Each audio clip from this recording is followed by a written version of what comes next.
हम कह रहे हैं लात मारेंगे हम ऐसी दान पेटी की चाबी में। दलित को वहां जाना नहीं चाहिए, हमारा कोई मंदिर से लेना देना नहीं है किसी भी हालत में। दलित को वहां नहीं जाना चाहिए। तो मंदिर बनाने के पक्ष में है कि क्या? नहीं, क्यों मंदिर में बनाने के पक्ष? मैं तो कह रहा हूं इस देश में जितने मंदिर है सबको तोड़ दिया जाए। मैं तो कह रहा हूं इस बात को।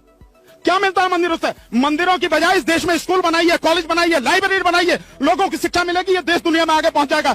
मंदिर बनाने से अंधविश्वास फैलता है, गंदगी फैलती है, लोगों के बीच घृणा फैलती है, और कुछ नहीं फैलता। आप बताइए एक मंदिर में किसी ने धर्म का काम किया हो, किसी ने लोगों में शिक्षा का इस तरह से कोई काम किया हो? आप बताइए ना। मस्जिद के लिए भी ऐसे नहीं, मस्जिद वाले मस्जिद का जवाब दे।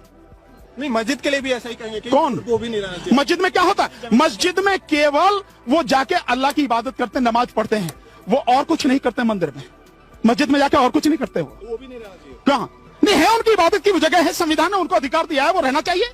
क्यों, कौन मना कर रहा? मंदिर भी तो और रखो। तो आप मेरे से क्यों कह सकते हैं कि आप दलित को मंदिर में जाना चाहिए? मैं तो कह रहा हूं दलित को मंदिर में जाने की जरूरत नहीं है। इस देश के किसी भी गरीब समझदार व्यक्ति को मंदिर में जाने की जरूरत नहीं है। उसको जाना चाहिए, स्कूलों में जाना चाहिए, कॉलेजों में जाना चाहिए, लाइब्रेरी में जाना चाहिए, पढ़ना चाहिए। ज्ञान मिलेगा तो उजाला फैलेगा, अगर ज्ञान नहीं मिलेगा इस देश में कुछ नहीं होगा। जिस तरह से शिक्षा की हालत बना दी है इन्होंने, इस सरकार ने, आरएसएस ने, इस देश का बेड़ा गर्क होने वाला। नई शिक्षा नहीं। डर है। किस बात का डर है? गिरफ्तारी हो रही है, 200 लोगों की गिरफ्तारी हुई। मैं कह रहा हूं 2000 लोगों की भी गिरफ्तारी हो, 2 लाख लोगों की भी गिरफ्तारी हो तो क्या फर्क पड़ता है? इंसाफ के लिए क्या कुर्बानियां दी नहीं है?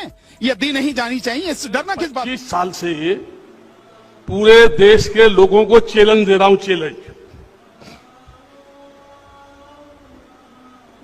मेरा कहना यह है, राम इस देश में कभी पैदा हुआ ही नहीं। कोई भी देश का इतिहासकार, विश्व हिंदू परिषद हो, आरएसएस के भागवत हो, भागवत के और पिताजी हो, या कोई मनीषी हो, दार्शनिक हो, इतिहासकार हो, संत हो, साधु हो, शंकराचार्य हो, कोई भी ये सिद्ध करे कि राम यहां पैदा हुआ, मैं कहता हूं राम कभी यहां पैदा हुआ ही नहीं।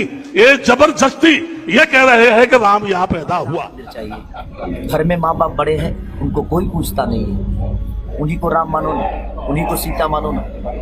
किसको सब फुर्सत है बताइए? राम में एक हवा बह रही है कि आप संभवतः विधानसभा का चुनाव लड़ सकते हैं। अरे नहीं, विधानसभा लोग दुनिया बोलने दीजिए, मुझे चुनाव से मतलब नहीं। मैं चाहता हूँ कि पब्लिक जागरूक हो जाए, पब्लिक जाग जाए। खेसारी को चुनाव लड़ने और नहीं लड़ने से मेरा रोजी रोटी ऐसा नहीं कि बंद हो जाने वाला। राम मंदिर से क्या होगा साहब? तो हमारे जब धंधे खत्म हो गए हैं, जब हमारे खेत खाली हो, हम खेती हमारी खत्म हो गई है, जब हमारे गांव खाली हो रहे हैं, तो ये मुद्दे है ना। धर्म के लिए थोड़ी बैठी है सरकार। जगह जगह लिंचिंग हो रहा है। सुएज में कितने मौतें हो रही हैं? सुएज में इस देश का नागरिक गटर में दूसरे के 5 एकड़ बोल रही है, किस आधार पर बोल रही है? तो ये कहाँ न्याय है? तो हमको तो लगता है कि सरकारी दबाव में आकर ये फैसला हुआ है। फैसले से खुश है या नहीं है? हाँ? फैसले से खुश है या नहीं है? खुश भी हैं और नहीं भी हैं। राम मंदिर बनने से क्या अनएम्प्लॉयमेंट खत्म हो जाएगा, चाइल्ड मेल न्यूट्रिशन खत्म हो जाएगा, फार्मर्स डिस्ट्रेस खत्म हो जाएगा। राम ये सब इलेक्शन के लिए, क्योंकि चुनाव आ रहा है इसीलिए चिल्ला रहे हैं। देखा था वहाँ पर मंदिर, और अगर मंदिर था भी वहाँ पर, और अगर उस वक्त आज ही इतने सालों पहले वहाँ मस्जिद बन गई थी, तो फिर से उसे तोड़ के आप क्यों बनाएंगे मंदिर? और अगर आपको बनाना, हिंदू खतरे में नहीं है, ये देश खतरे में है। ये देश खतरे में है मोदी जी, अमित शाह जैसे लोगों से, प्रज्ञा ठाकुर जैसे लोगों से। ये देश खतरे में है।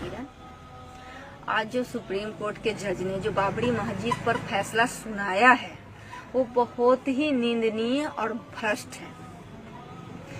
जो राम का न कोई प्रमाण है, न कोई साक्ष्य है, न कोई इतिहास है, उस राम पर सुप्रीम कोर्ट के जज ने फैसला सुनाया है। जानते हैं ये सब दबाव में किया है सुप्रीम कोर्ट के जज ने। भाइयों से कहना चाहूंगी कि ये मंदिर के चक्कर में आप लोगों को पढ़ने की कोई जरूरत नहीं, क्योंकि ये मंदिर आपको बंधुआ मजदूर बनाएगी और आने वाली पीढ़ी को गुलाम बनाएगी।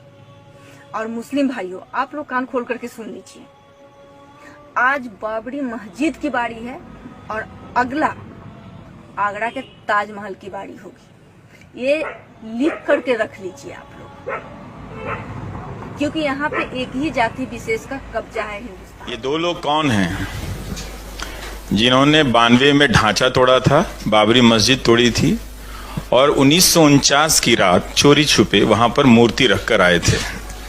तो अदालत ने कहा कि ये दो काम इलीगल हैं। तो इससे जुड़े जो भी लोग हैं उनको इस फैसले से बाहर किया है और कहा है कि ये अपराधी की कतार में हैं। जो देखो जहां मंदिर खड़ा कर देता है। कभी सोचा आपने किसको बुला रहे हो आप? हैं? कभी विचार किया? कभी दिमाग लगाया कि मैंने मंदिर बना दिया? ध्यान रखना कि जोश तो आ गया। भगवान है ही नहीं, चैलेंज देता हूं। मेरा चैलेंज है भारत के सभी साधु सन्यासियों को, कोई ऐसा है जो ईश्वर का साक्षात दर्शन कराए? क्या कोई ऐसा आदमी है जो भगवान से सीधा दर्शन करा दे?